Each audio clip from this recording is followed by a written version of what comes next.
the hammer to endure.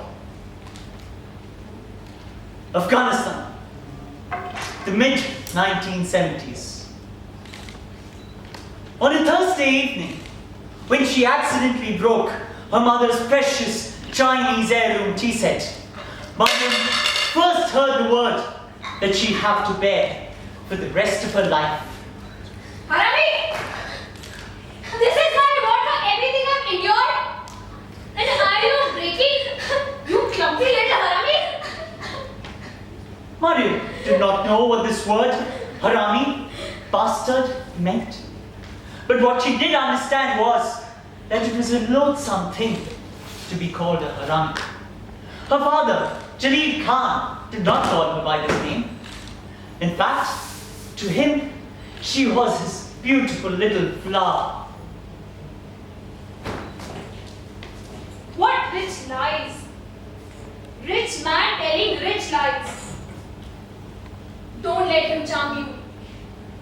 He betrayed us, your beloved father. He cast us out of his big fancy house like we were nothing to him. He won't come to get you. I'm the only one who loves you. And Mariam Jo, I die for you.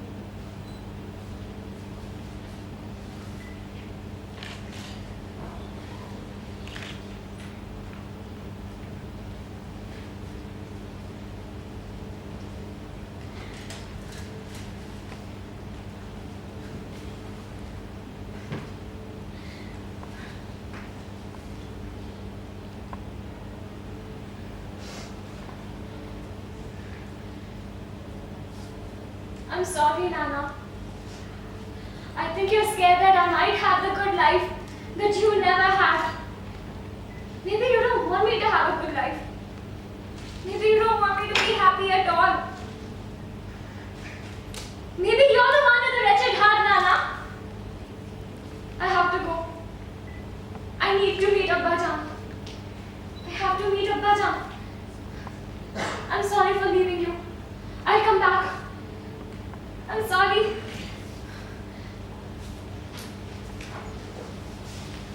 With her heart battering with excitement, Mariam went to see her father in the city of Herat, in the palace in which he lived. Jalil Khan was the most famous man in the city of Herat. He owned a cinema hall there, and hence Mariam did not have too much of a problem finding his home.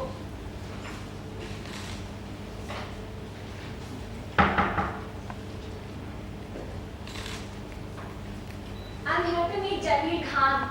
I'm Mariam, his daughter. Are you mad? Go away! Go! He's not in town. But he's my father. Go away or I call the police. Jalil Khan does not need haramis like you.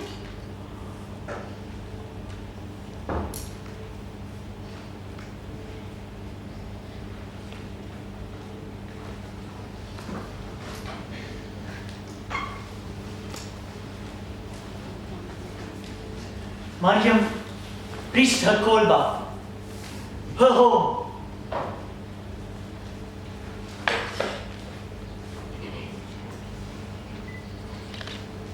But she reached there to find the dead body of her mother. Nana! But Nana! wasn't it to be? Wake up! Nana had told her loving daughter that if she leaves, Nana would kill herself. And it was then that her wish was granted. And Jalil Khan, her father, could finally come and meet her.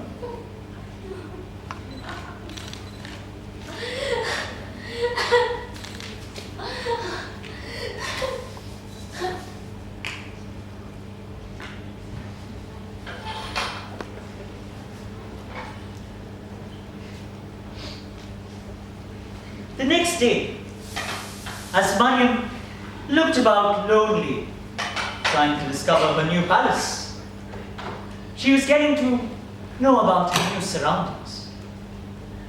It was then that her father, Jalil Khan, walked in. How do you like a new room, Mariam Jo? Do you like the view of the garden from here? Are you comfortable here, Mariam? Tell me.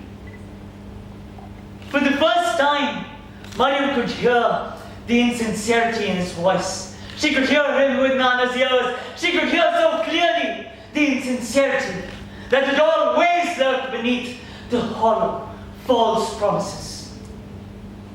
Mariam, it's been 3 weeks since your mother died. You need to get out of this mourning phase and start talking to me. I miss listening to your sweet voice, Mariam. Mariam! Mariam!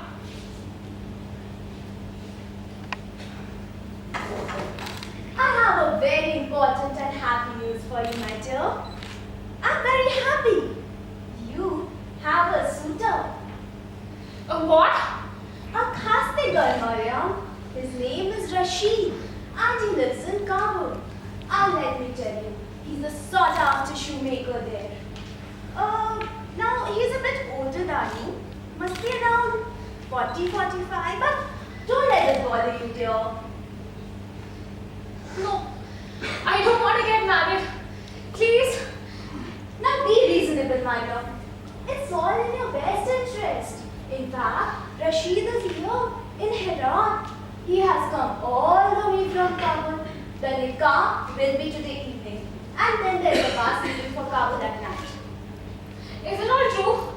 Are you letting this happen to God me? damn it, Mariam! Don't do this to me! Myron Joe, what would you like as your wedding gift, dear?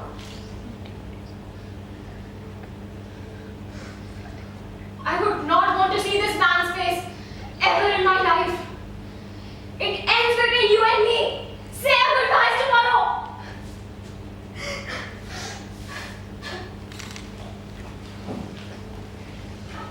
And with that, Mariam was married off. Now she had a new life, a new showman, a husband. She had a new family of her own. Later that day,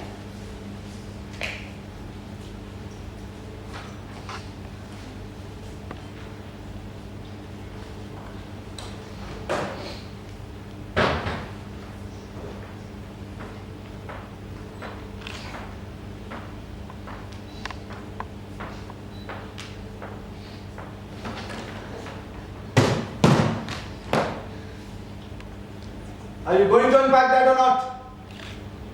What did you think? Is this a hotel? That I am some kind of a hotel keeper?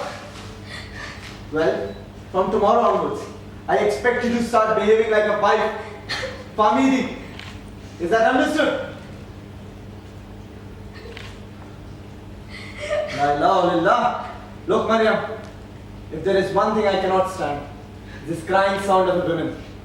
You are my family now. Start taking care of me.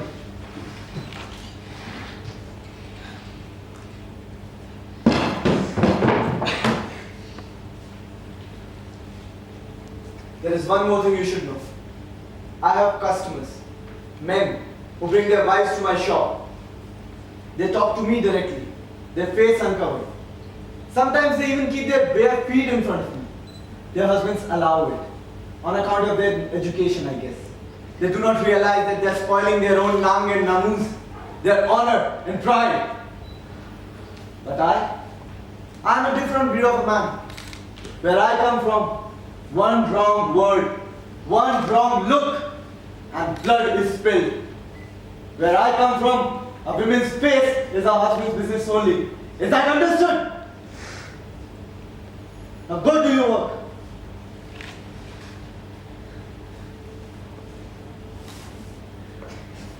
as days went on, Mariam would shiver at the thought of the nights spent with Rashid. She would writhe in pain thereafter. The pain would be sudden, astonishing. But did Rashid care? All he wanted was a son that he could name Salman. Finally that day arrived when Rashid could expect some good news. The doctor had come to check up on Mariam. But alas, It was not God's wish to give them a child. I know it's all your fault. I should have known the first day that you're a worthless piece of shit. You bloody harami. Can't even do a woman's job. Can't even give birth to a baby. What use are you of? A bloody harami. I'm really sorry.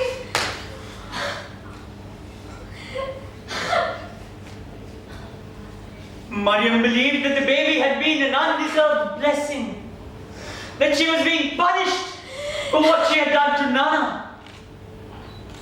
Treacherous daughters did not deserve to be mothers, and this was just punishment. She had fitful dreams of Nana's jinn sneaking into her room at night, crawling into her womb, stealing the baby away. It was her fault.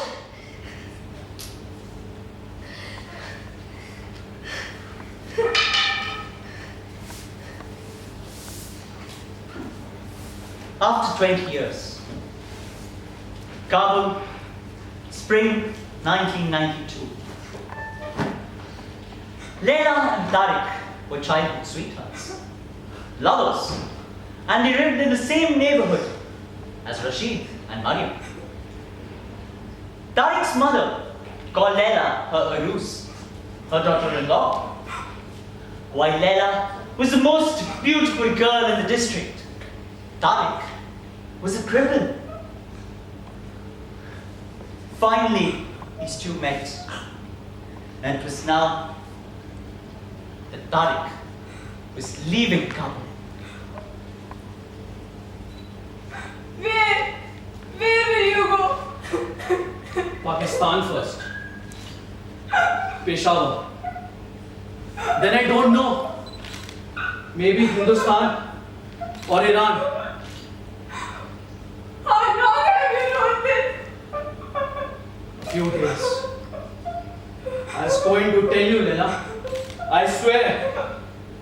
But I could not bring myself out. I knew how upset you would be. When? Tomorrow. Tomorrow? It's my father. His heart can't take it anymore. All this fighting and killing.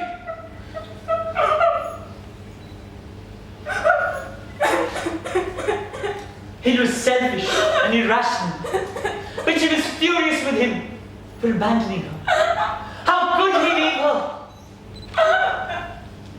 And yet, somehow, they ended up brow to brow, nose to nose, and she could finally feel his heavy breath on her lips again. And then, suddenly, he leaned in, and she did too. There was frenzy thereafter. Both of them stunned, both of them smelling of each other, faces flushed, both of them silent before the enormity of what had just happened, what they had just done.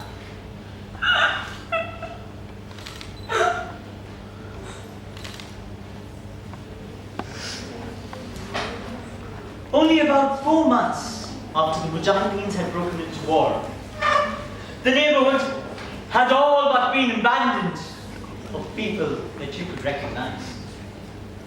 Leila hardly knew anybody who was alive in the district anymore. After people left, their houses were ransacked. They were occupied either by military men or they were occupied by strangers. And it was one day that Leila's own house was hit by a rocket. While Leila's parents were killed, Leila was injured badly. And it was then that Mariam finally found her.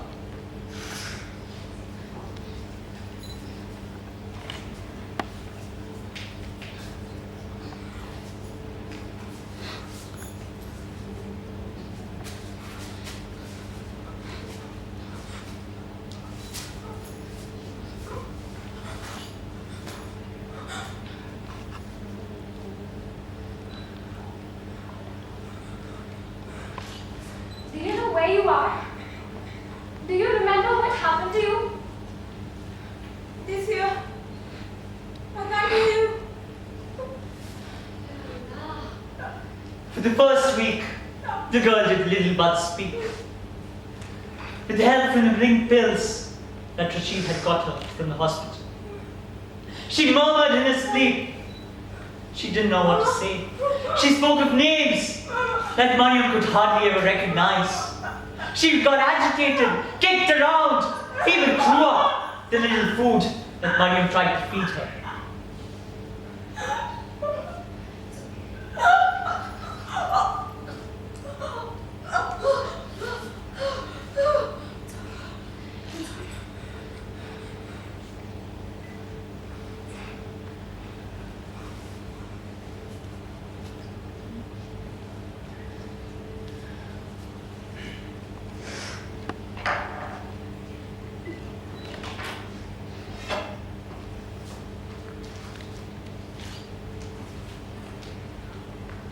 How long will she stay here? A little longer. Look at her, Daddy. She's in no state to go anywhere. She can't just stay here forever. I cannot give her a place to sleep and eat. I'm no Red Cross, Mariam. And besides, people will talk. It looks dishonorable. An unmarried young lady sleeping in my house. What do you think people say?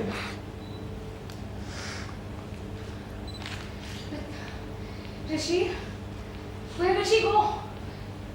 This is my house and it has place only for my wife and my kids. She can stay here if she will marry me. What? Look at her. She's only a child. What? A child? She's 14. Hardly a child.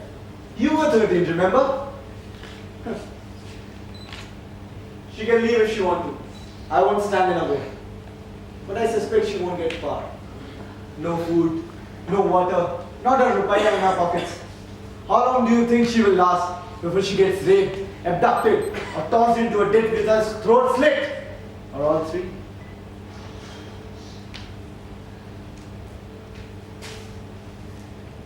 Rishi, in our 18 years of our wedding, I've never asked for anything from you. Now I ask. Please. Think of it as this way, Mariam. I'm giving you help around the home and her a sanctuary. Times being what they are, a woman needs a husband. Haven't you seen all those widows sleeping on the street outside?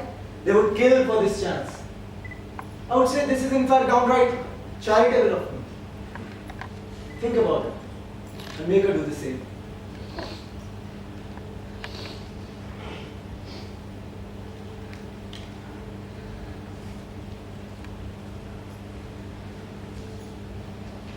Later that night, Mariam asked the girl, but the girl hardly said nothing.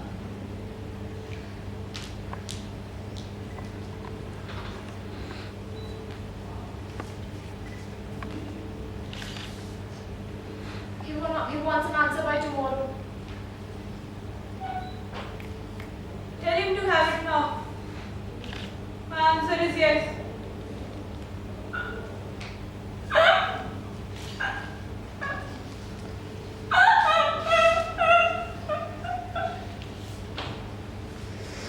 As much as Leila wanted to wait for Tariq, she was forced to marry Rashid. What was the option in front of her? She couldn't carry on like this. Not with this daily retching. Not with this baby in her womb. She could not allow her baby to be brought up in a refugee camp. And what was the option in front of her? Who knew that Tariq was even coming back? Who knew that if he had even reached Pakistan or not? She had no option in front of her. This baby was all that she had. As she got prepared for the marriage, she was filled with guilt. And her consciousness was fighting from within.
Oh, Leila, you are mine now. Go on. Say hello to her. Have you forgotten your manners? She is quiet. We are city people, you and I. But she is a villager. Not even a villager, a Devati. You know she grew up in a kolba made of mud outside the village? Mariam, have you told her that you're a harami? Well, yes, she is. But she is not without qualities. She is sturdy for one thing, a good worker. And you, on the other hand, are the Malika, the queen. And this house is your palace. Anything you need, you ask Mariam Jo and she will get it for you. Is it Mariam Jo? And if you fancy anything, you shall ask me and I will get it for you. Mariam, now take good care of my Malika.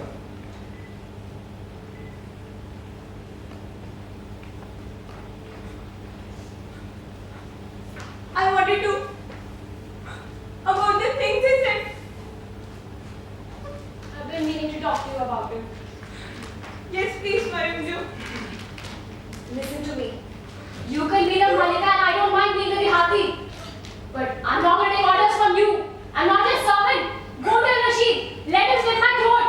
But I'm not going to be a servant. I'm not going to serve you. You get it? Mariam Jo, I seriously didn't expect this from you. I wanted to thank you, Mariam Jo, for taking care of me. Really? Taking care of you. I took care of you. I nursed you. I bathed you. I gave you all the medicines on earth. And what did you do to me? Turn around and just steal my husband away?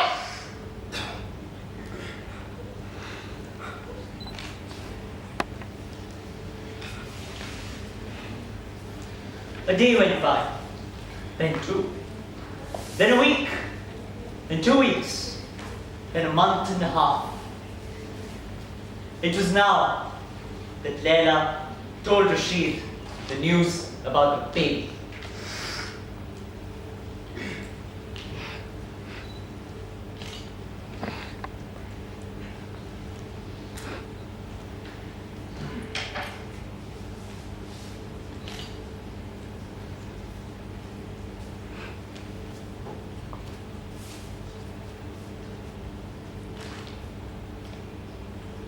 Rashid immediately bowed down and he started praying for a baby boy.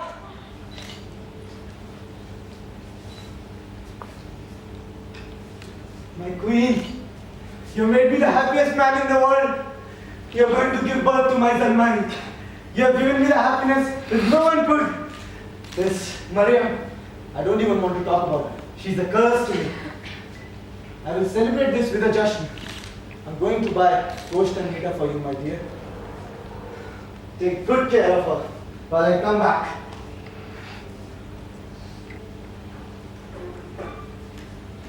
Mariam Jo, please don't ignore me, Mariam Jo. You know, Mariam, whatever has happened in the past wasn't in control of anybody. But Mariam Jo, I treat you like my mother. Mariam Jo, I want to tell you something. Because I can't lie to you.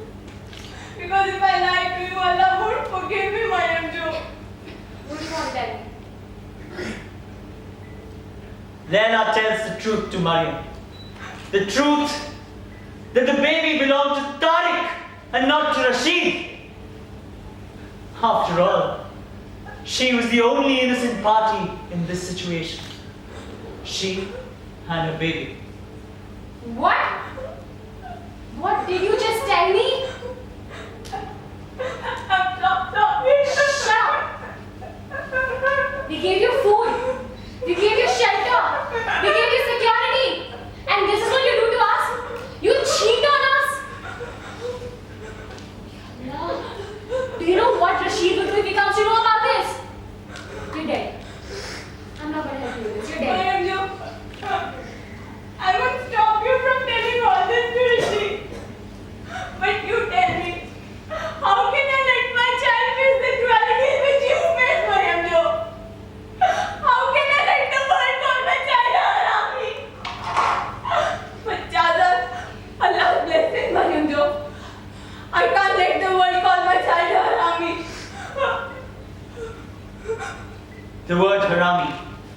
still had the sting in it. Even after all these 32 years, she felt the same despair, the same pain as she did all those years ago. She thought about herself, about Nana, her yesteryears, and she finally agreed to forgive Leila.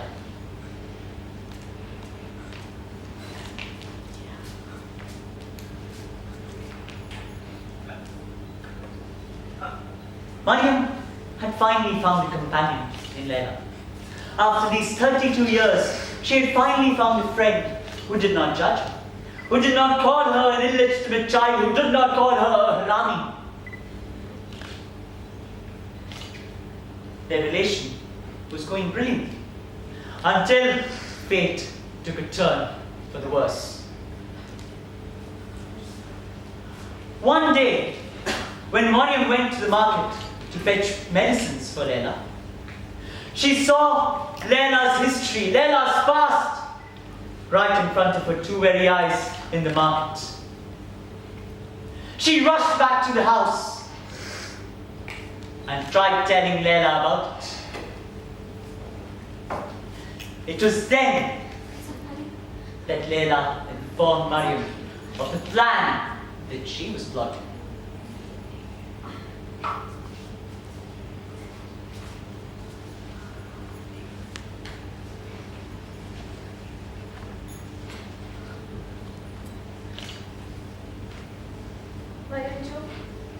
All this while, I've been stealing money from Rashid's pocket, and I've saved a lot of money. You and I will fled away from here.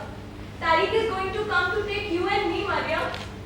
I want you to go away from this life, Mariam. From where did you get the courage to do all these things? I can never get myself to come up with any of these things in my life. Mariam, you and my child are the only two people I have in my life. I want to give both of you a life of respect, Mariam.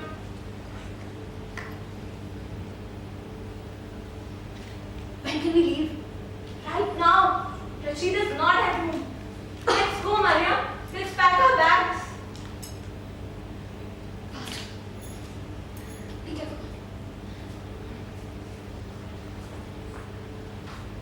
Leila and Mariam packed some clothes, No, I can. and now they were ready to leave.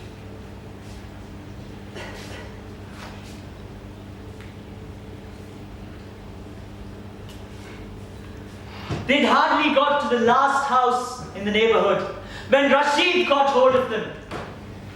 He rushed to his home and came and he slid Mariam on the floor. You bloody Harami!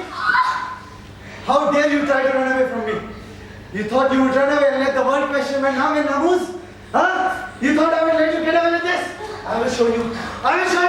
I will show you how to do it. Huh? Bloody Harami! You? Well, you? I brought you away from me. It is your influence, you bloody Harami. It is your influence. You did it to her. If it wasn't for your child and her, I would have killed both of you. And no fucking court in this world could question me.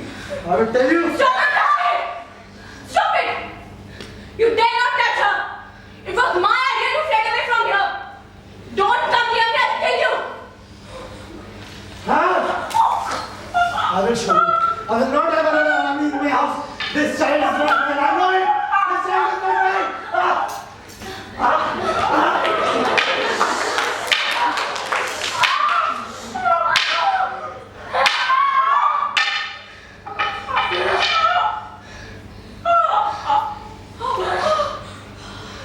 Leila groans in pain, and Mariam comes close, comforts her, nurses her.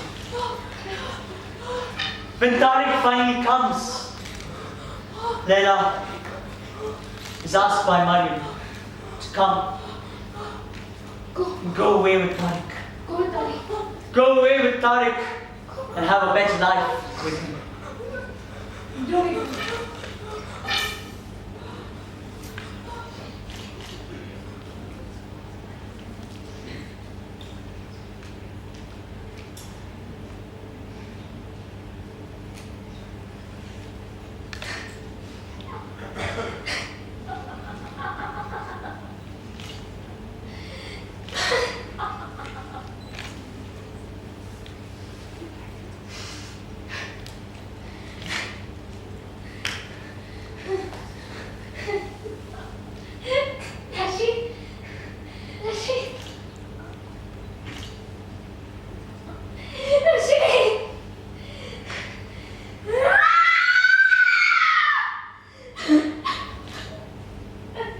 Mariam surrendered to the police. But the Taliban passed judgment against her to be executed by stoning in the auditorium. Mariam resembled all those million women who were battered, who were beaten up, who were suppressed by men. Those women who were subject to the brutality of men, which she also represented. Those very few women who actually have it in them to rise up against that brutality, to stand for women. And yet she had to endure the pain. And she had to endure it till her very death.